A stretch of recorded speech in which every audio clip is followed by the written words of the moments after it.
Hi guys, sorry to interrupt your viewing, but please subscribe to the channel and like this video. Thank you. I was just coming down the stairs to grab the laundry I'd forgotten in the dryer when I heard her voice echo through the living room, light and careless, like she was just sharing a funny little truth. Emily was sitting with her friends, three of them, I think, all perched around the coffee table with iced coffees and wedding planning magazines, her laugh louder than the rest. I wasn't trying to listen in. Hell, I didn't even want to. But then I heard it, clear as day, no hesitation, like it was the most obvious thing in the world. He's not my real dad. He's just the guy who pays the bills. My foot froze mid-step on the fourth stair from the top. I don't know how long I stood there. Long enough for someone to notice, probably. But nobody did.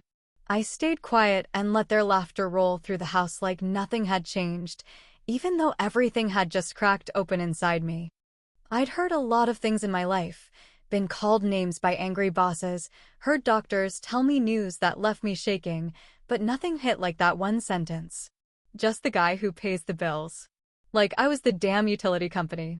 I didn't say a word. Didn't stomp down the stairs or slam a door.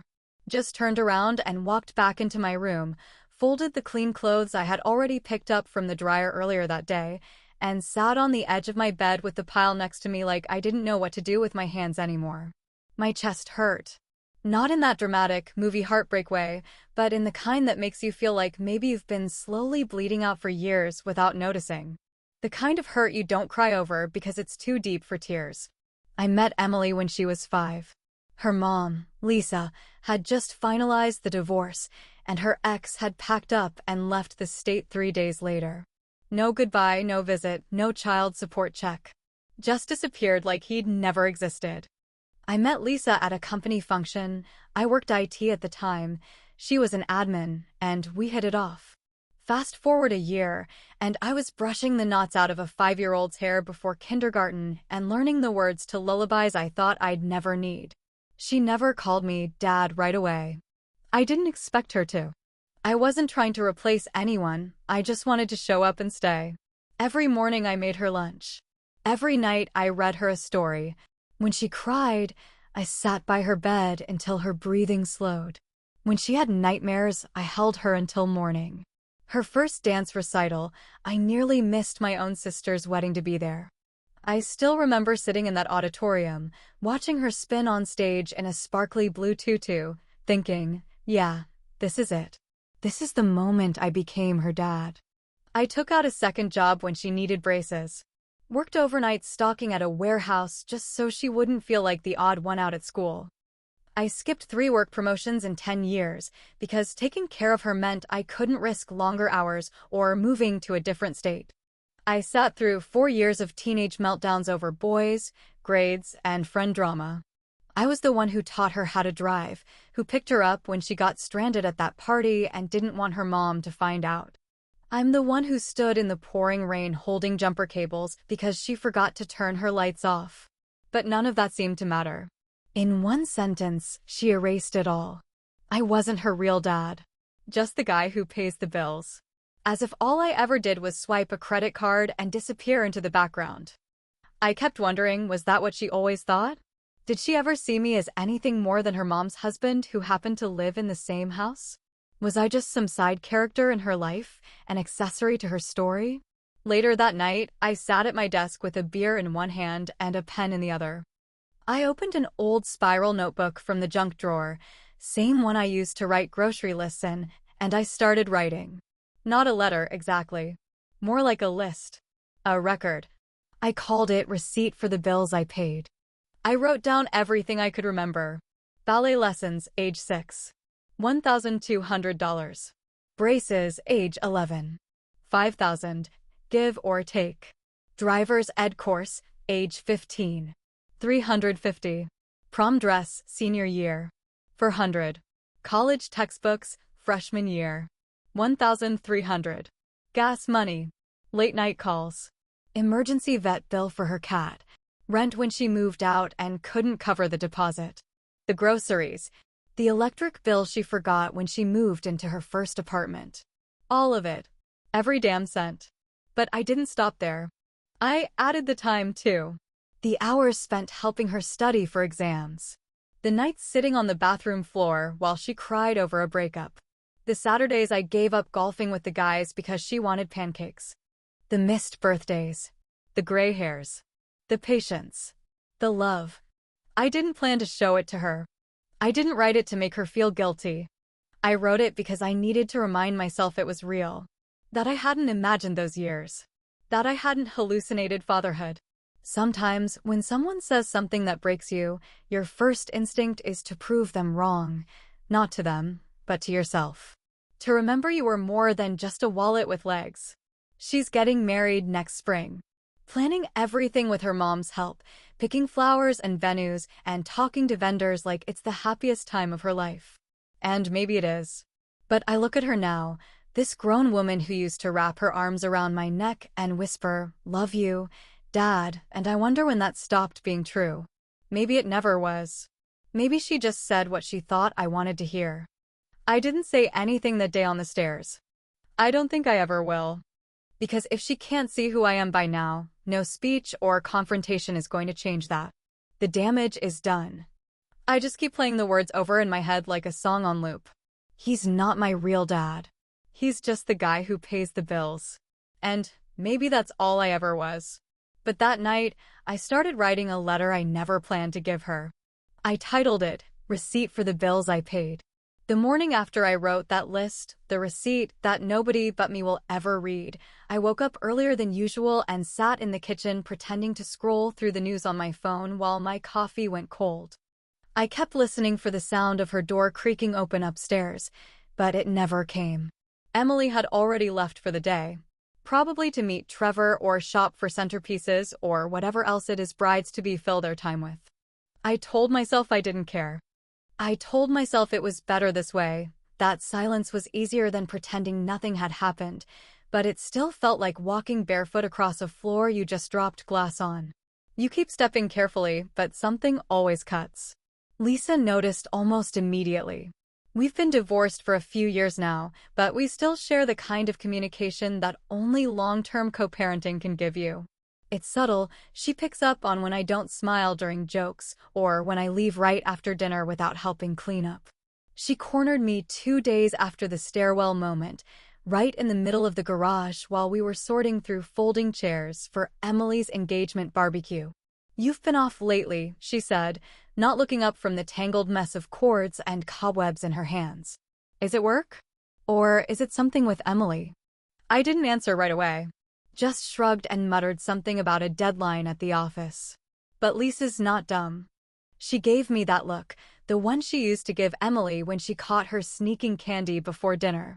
"She say something?" Lisa asked, like she already knew the answer. I wanted to tell her everything. I wanted to say, "She said I'm not her real dad," and see if that surprised her or if she'd just nod like it had crossed her mind too. But I didn't.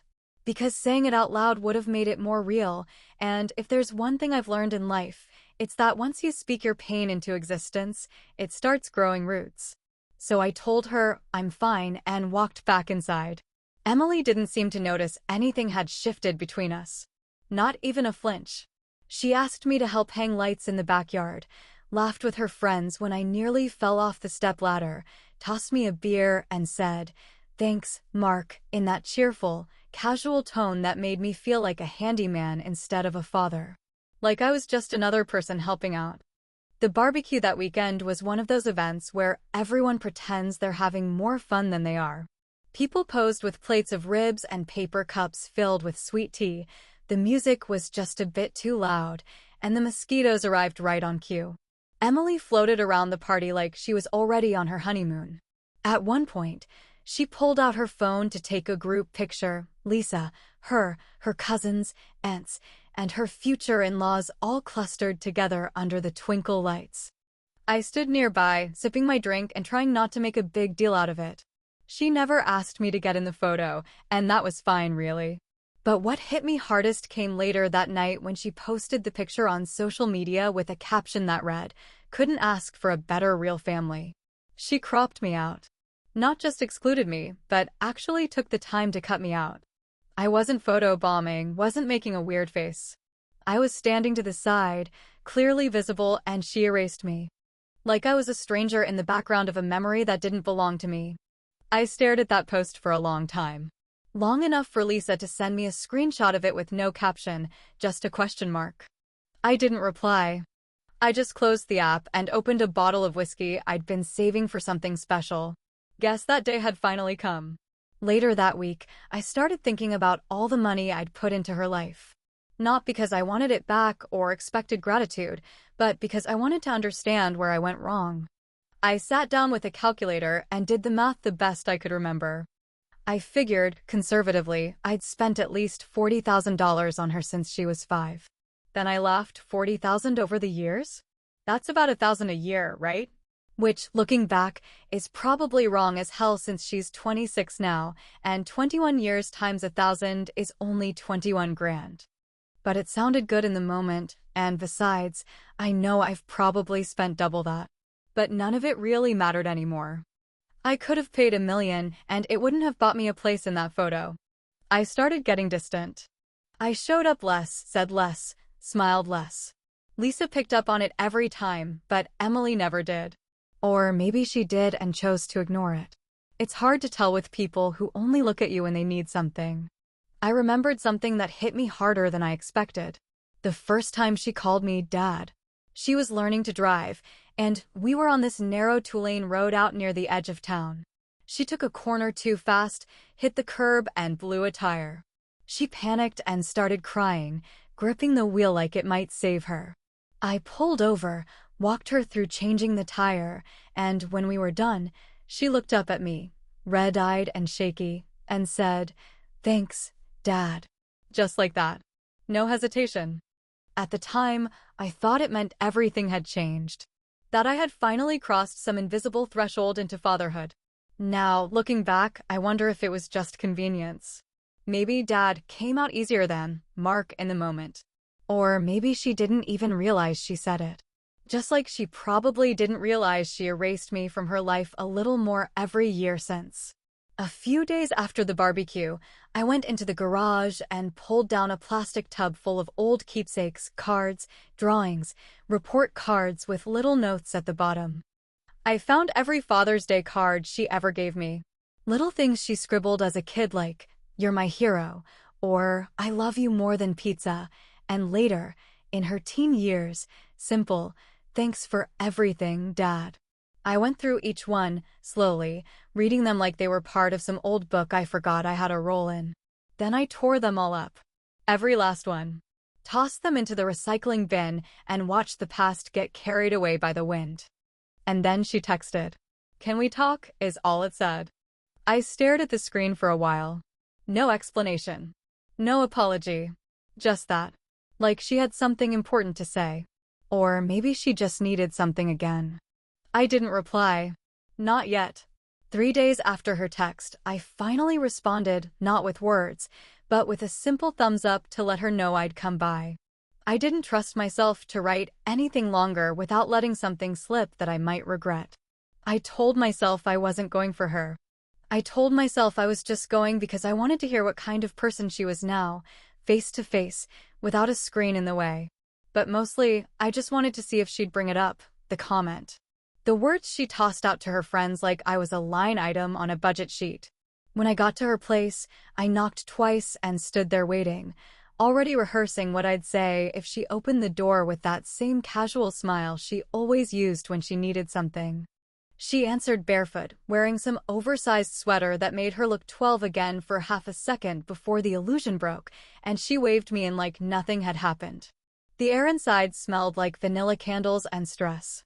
Wedding magazines were stacked on the coffee table like they were textbooks before finals week, and a half-empty cup of coffee sat beside a laptop that was blinking with email notifications. "Thanks for coming," she said, then sat down like this was just any other catch-up. No apology. No mention of the words that had cracked me open and left me leaking a kind of silence I didn't know I carried. Just that awkward, smiling politeness that fills the space when people want something from you, but aren't sure how to say it out loud. I didn't sit right away.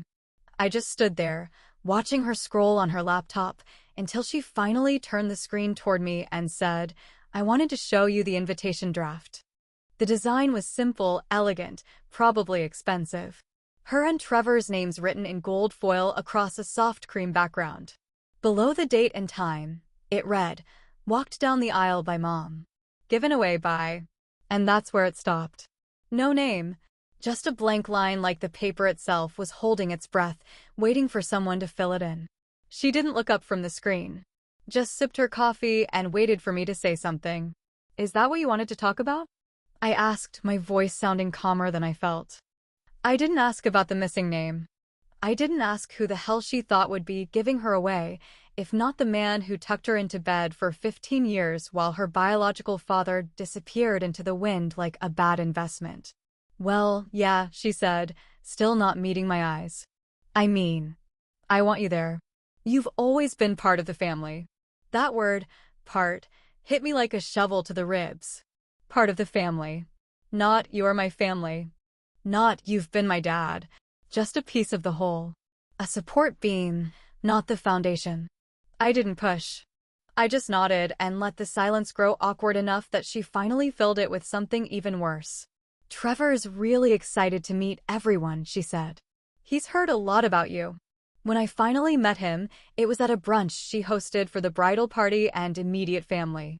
He was wearing a button-down shirt unbuttoned a little too far and expensive-looking shoes that hadn't seen dirt in months. When she introduced us, he barely looked up from his phone. No handshake. Just a nod and a smirk. "I've heard a lot about you," he said, like he was congratulating himself on remembering my name. I wanted to ask, "Oh yeah? Like what?" But I didn't. Because I already knew. If he'd heard anything, it wasn't from me. And whatever stories she'd told, I wasn't the main character. I was the background. The guy who paid for her braces and then vanished into the margins. Later, while helping her hang decorations for some wedding event I wasn't invited to help plan, I brought up the gift situation. Just to see what she'd say. "I'm not sure what I'll be able to swing for the gift," I told her. "Money's a little tight lately." She looked up from tying ribbon around some centerpieces and said, "That's okay. You've done enough." Just like that. No sarcasm, no malice. Just a transaction closing out. Like I'd been a subscription service and my free trial had ended. "Thanks for playing, we'll take it from here." I smiled, said nothing, and kept wrapping ribbon. But something inside me shifted in that moment. A quiet kind of clarity, like the last puzzle piece snapping into place. That night, I stayed up late, staring at the RSVP card she'd handed me in a little cream envelope. I flipped it back and forth in my hands like it might suddenly reveal something different if I looked hard enough.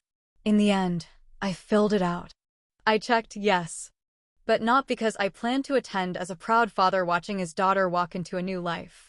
Not because I wanted to smile politely at Trevor and pretend like he wasn't the kind of guy who saw me as an afterthought. Not even because I thought Emily would change her mind about the name on that invitation line. No, I RSVP'd yes for one reason only. Just to be in the room when it all came crashing down. As the wedding crept closer, I found myself counting days not with excitement or anticipation, but with the kind of grim patience you'd have if you were waiting for a slow leak in your tire to finally flatten you on the side of the road.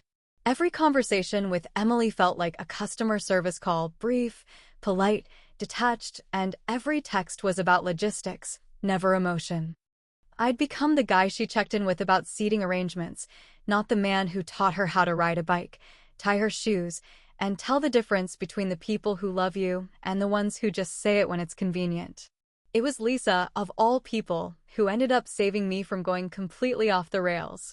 I hadn't planned on talking to her beyond the usual surface-level check-ins we'd been doing for years since the divorce, polite updates about life, Emily's milestones, the weather, and occasionally the dog we once shared. But then she called me out of the blue one evening. Said she wanted to grab coffee and talk. Not about the wedding, she clarified. About everything else. We met at that little diner off Route 17, the one that's been there since before Emily was born, with the same cracked vinyl booths and faded pictures of pancakes on the menu that haven't changed since the Reagan administration. Lisa showed up wearing that expression she always used to wear when she was trying to pretend everything was fine but had already decided it wasn't. She slid into the booth across from me without a word, waved off the waitress, and got right to it. "She's been difficult, I know," she started, eyes fixed on the sugar packets. "But I think she's just scared." I stared at her for a long moment, trying to decide if that was supposed to make me feel better. "Scared of what?" I asked finally. "Of having too much love in her life?" Lisa sighed and leaned back in the booth like the weight of 20 years had just caught up to her spine. "She's always been stubborn, Mark. You know that. And she's proud. She'd rather eat broken glass than admit she's wrong, especially when it comes to you." "Why me?" I asked, even though I knew the answer before she even opened her mouth. "Because you never left," she said. "Because when her real dad walked out and you walked in, she figured one of two things would happen: you'd leave too, or you'd stay and make her feel guilty for ever needing someone new. And when you didn't leave, when you kept showing up, that scared the hell out of her. She never knew how to let someone do that without wondering what it would cost." I stared at the table for a while, letting that roll around in my head. I had never thought of myself as a burden. I just thought I was a guy who filled in a blank, a role that needed someone to stand in the space left behind by another man's absence. But maybe I'd been wrong all this time. Maybe I hadn't just filled a role, I'd rewritten it. And maybe she hated that. "I adopted her," I said, almost to myself, but loud enough that Lisa's eyes snapped up to mine. "What?" she asked, blinking like she hadn't heard me right. "When she was 11, I said. "You remember we had to renew her school paperwork, and the school counselor suggested it would be cleaner, less confusing if we made it official. We filed the papers.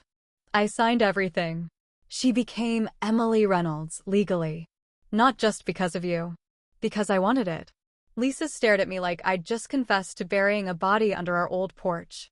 "You never told me." "I didn't think it mattered," I said. And then later, I thought maybe I'd use it someday. When I needed to remind her who I was. Not to her, but to the world. Lisa didn't speak after that. Just nodded slowly, like she understood the shape of something she'd been missing for years, but never knew she needed to look for. On the morning of the wedding, the sky was too clear. You know, the kind of day where it's beautiful out, but you feel like something's going to go wrong just because the universe seems a little too calm? That was the kind of day we were handed. Guests arrived in waves, their laughter bouncing off the venue walls like it belonged to a better story. I stood by the bar, watching people I didn't recognize shake hands and sip champagne, waiting for my moment, not the fatherly one, but the one I'd planned in silence, right down to the second. When the officiant finally arrived, I asked for a moment of his time. He was a younger guy, maybe early 30s, wearing a bow tie that looked like it had been ironed by a YouTube tutorial and smiling like he'd done enough weddings to know when to keep his mouth shut. I pulled him aside, handed him a folded sheet of paper, and said, "This is the script I want you to read. No changes." He looked confused. "Emily didn't mention any revisions, she wouldn't," I said. "But it's accurate. And legal." He glanced at the paper, then at me, then gave a slow, cautious nod before walking off to his place near the arch. And I walked away. Not far, not enough to cause a scene, but just enough to watch it unfold from the shadows. The guests were seated, the music started, and everyone stood. The doors at the back of the ceremony space opened wide, and there she was, Emily, dressed in white, glowing like the version of her I used to dream about when she was little and talked about fairy tales and magic. She stepped forward with a smile that didn't quite reach her eyes, one hand clutching her bouquet, the other resting on the arm of someone I couldn't see yet. But when she turned to look down the aisle, the smile cracked. Because it wasn't me waiting for her at the end. Not this time.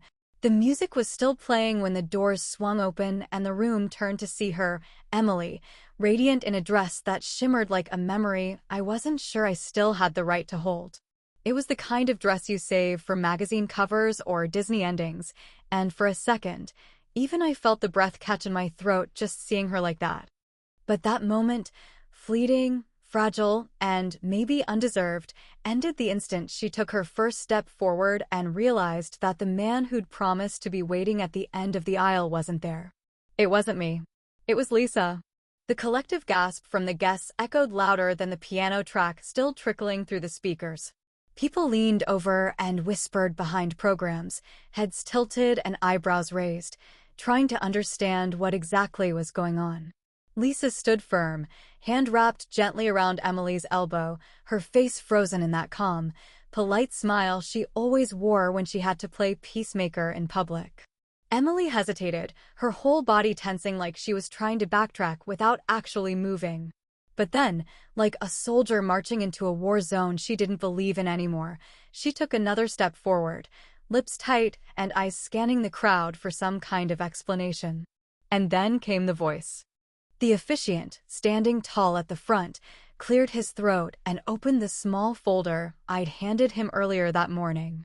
He looked around once, eyes briefly flicking to me where I stood at the back, half-shadowed by a decorative pillar and pretending to be nothing more than another curious guest. "Dearly beloved," he began, his voice steady but not rehearsed, "we are gathered here today to witness the union of Emily Reynolds and Trevor Cole."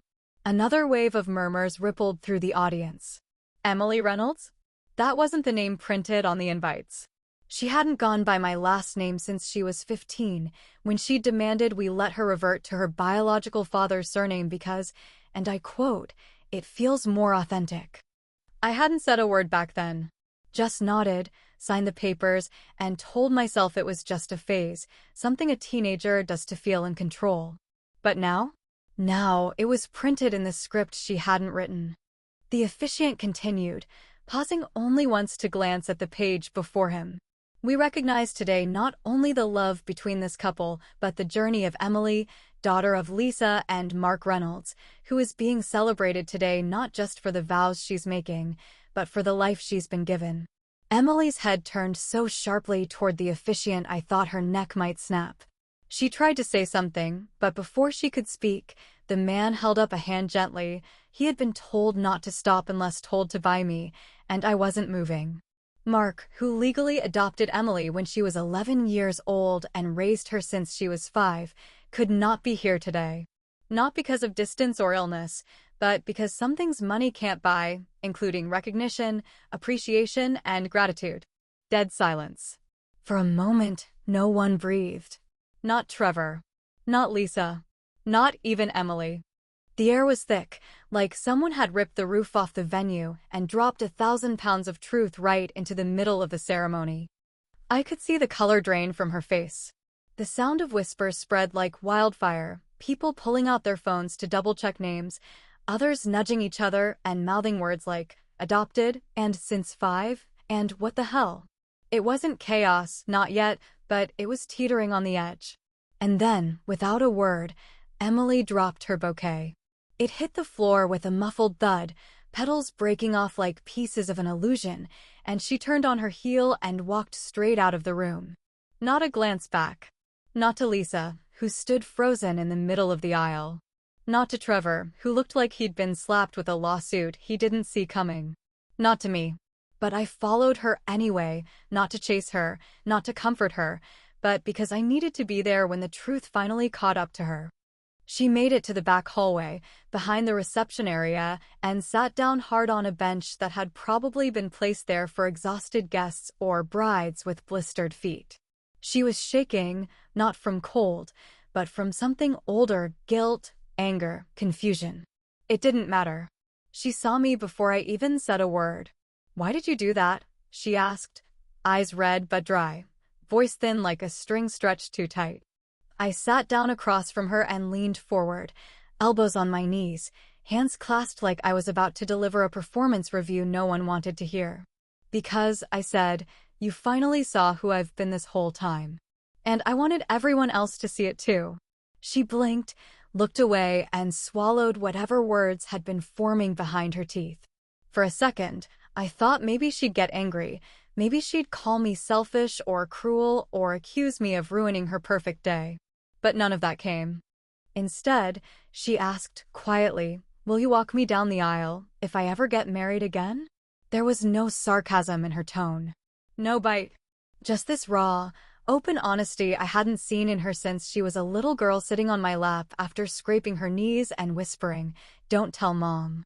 I stood up slowly, feeling the weight of everything that had built up inside me these past few years, the cards, the phone calls, the sacrifices, the silence. I walked to the door, my hand resting on the knob, and turned back just long enough to look her in the eyes. I didn't say yes. I didn't say no. I said nothing. And then I closed the door behind me, slow and deliberate, letting the sound echo through the hallway like a final sentence on a letter I'd spent 2 decades writing. The guy who pays the bills? He's gone. She can send the next one to collections.